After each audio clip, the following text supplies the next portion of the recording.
Lieutenant. Get your knife out and cut this damn thing off. It can't hurt as much as it did last time.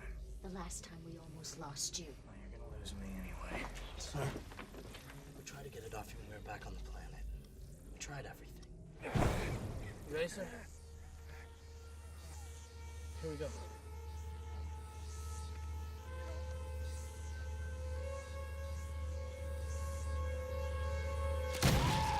Everything we did just hurt you more. The thing just heals itself. It feeds on your strength, like a wraith. You had to say that. My father often told stories of a creature such as this. I always thought he was just trying to keep the children from straying far from our camp. Great. He tell you how to kill it? I don't know, sir. I'm not sure we can. Well, I could use a second opinion. Get Beckett on the radio. Affirmative. Over here, sir. This mic is open. This is Dr. Beckett. How's our patient? This is Ford. Major Shepard's conscious, but the creature's still latched onto him. How do you feel about house calls, Doc? What if I could, Major Shepard? But you have to settle for long distance. I'm told you have something of a Klingon. It's funny. It's like the ugliest damn tick you've ever seen. How did it attach itself? Well, we were on our way back to the jumper with the Wraith shooting at us. Go tell Markham to get ready for takeoff. I'll cover you. What about you? I'll be there in a minute. Go!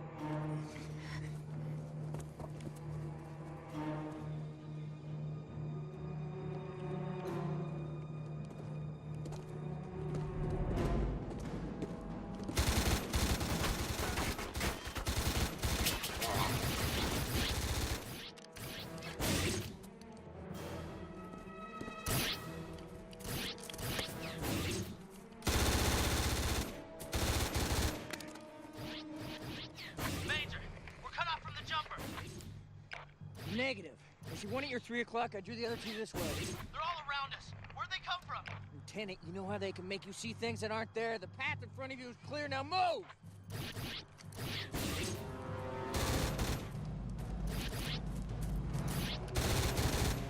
Can you describe it to me? Yes, sir. It's about 2 feet in length, including the tail. That's wrapped down under his armpit. He's got 2 sharp, spiny things in his neck near the major's carotid artery. I'll need more than that, son. 4 legs, I guess you'd call them that. They're wrapped around the major's throat. I can't see any eyes. It's got a real hard shell, but there's a soft, leechy part underneath. Major, what are your physical symptoms? Well, first felt like a knife in the eye. Since then, I've lost all the feelings in my extremities. Can't move. So incapacitates first with pain and paralysis. I need to be able to move around to help McKay with the mechanical problem. Markham and Stackhouse are dead if I don't. What have you tried? Tried to cut it off? I tried to burn it off? I even tried to shoot it off. 9 mil, point blank. Not much worse I can do without killing the major along with it. I believe the creature is related in some way to the Wraith. Really? How so?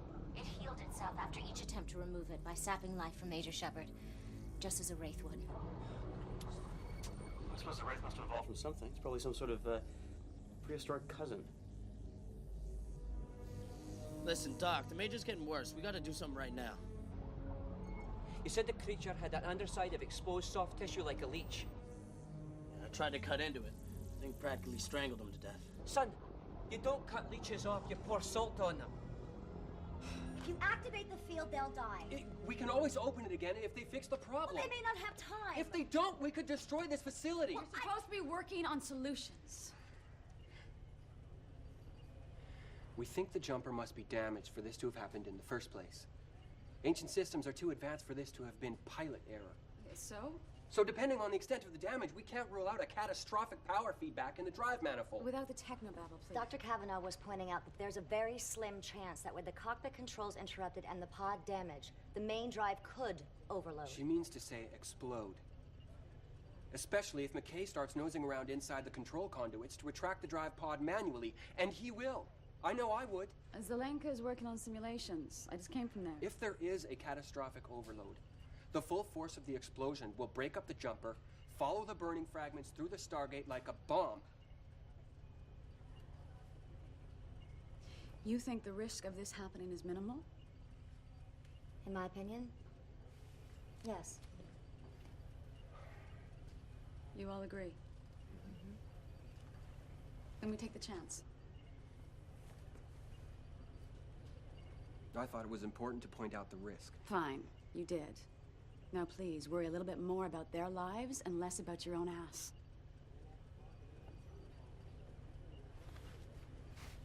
"23 minutes.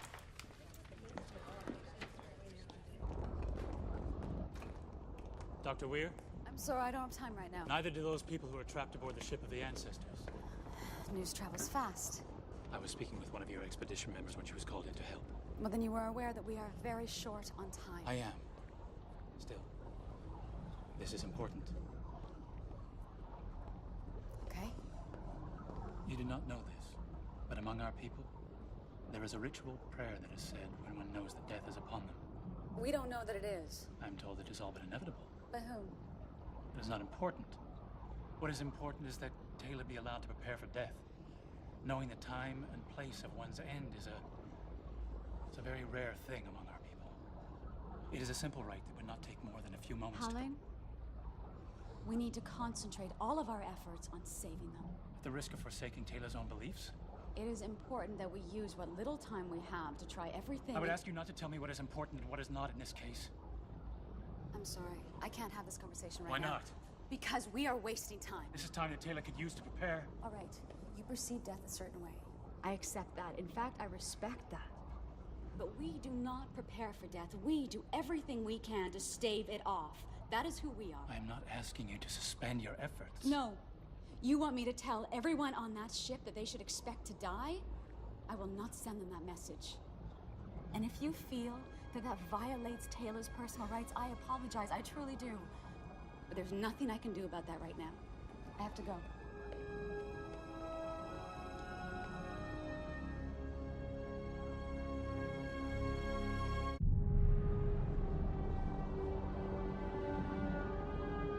Alright, we've got everything from the jumper manifest already laid out here. What's your personal inventory? Okay, from the vest, we got a Swiss Army knife, some chocolate, some water, matches, emergency kit. We have alcohol, iodine, painkillers. What is this? Taylor found a portable defibrillator in the ship's stores. Alright, we thought that Major Shepard would receive the same electric shock it would likely kill him. Right. Tonight, everything one item at a time.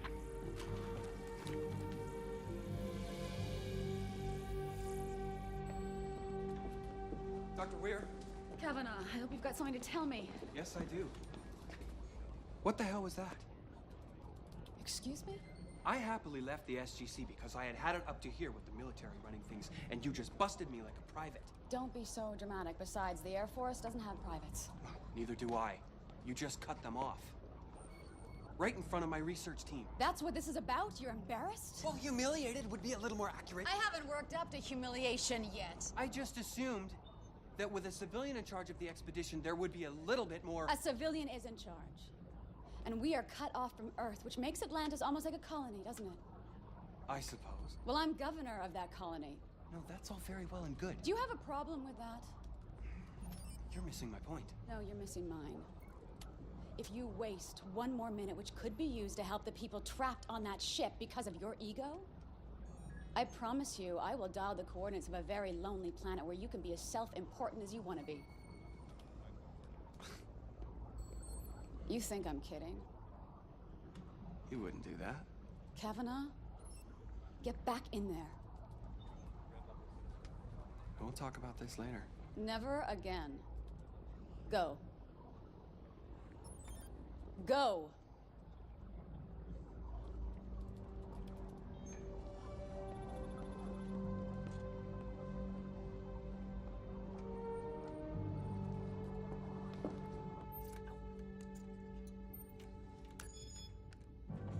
Teodoro!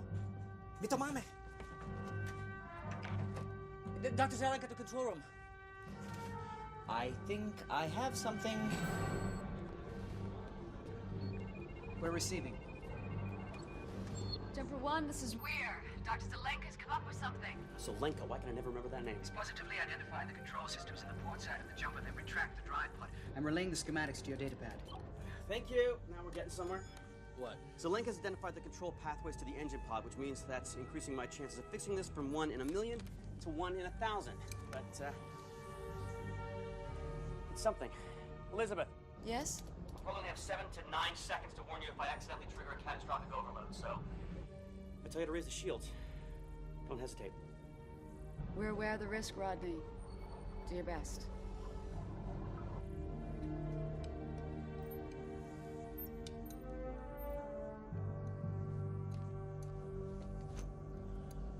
Starting with iodine.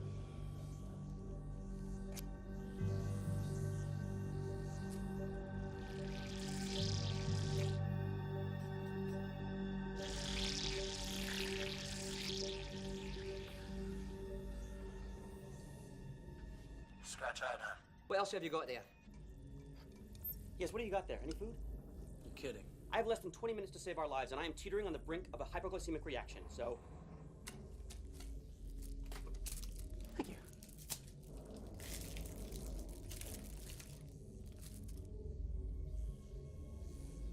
Here. I'm gonna try alcohol now. Place a few drops on the soft tissue to see how it reacts. Save some for me. What type of alcohol, sir? What's the good of that?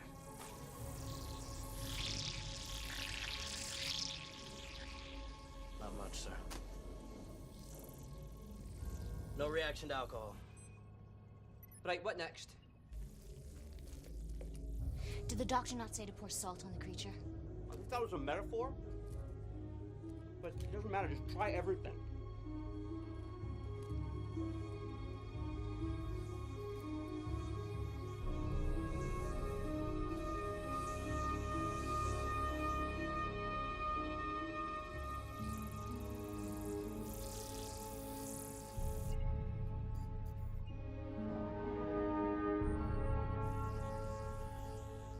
Water.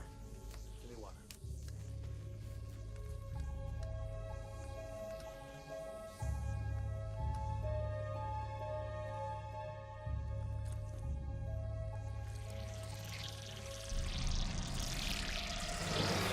Sir? Sir? Sir, you all right? Sir! Major! Sir, you all right? Sir! Major! Major! What's happening?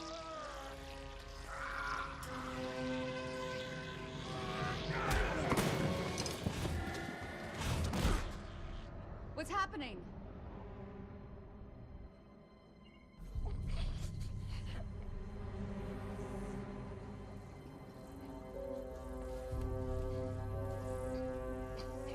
It reacted to either the salt or the water. What a combination of both. Did it lose its hold on Major Shepard? Negative. If anything, it dug in more!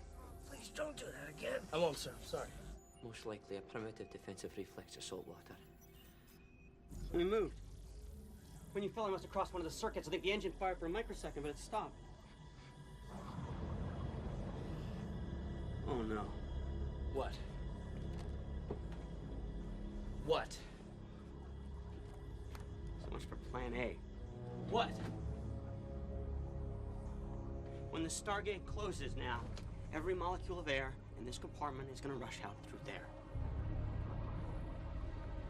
We slid in further.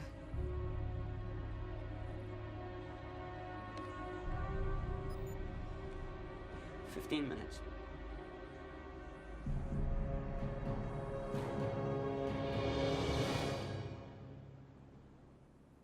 Ford, what can you tell me? The puddle jumper has shifted slightly. The rear compartment has now breached the event horizon. Dr. McKay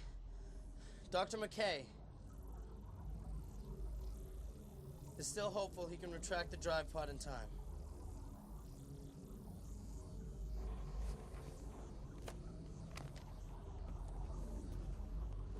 Understood. We haven't come up with anything yet, but there's still time. Yes, ma'am. How is Major Shepard? I'm still here. Hang in there, Major. We're working on the problem. I know you are. Listen, I'd like to say something while I still can. Don't! You're gonna get through this.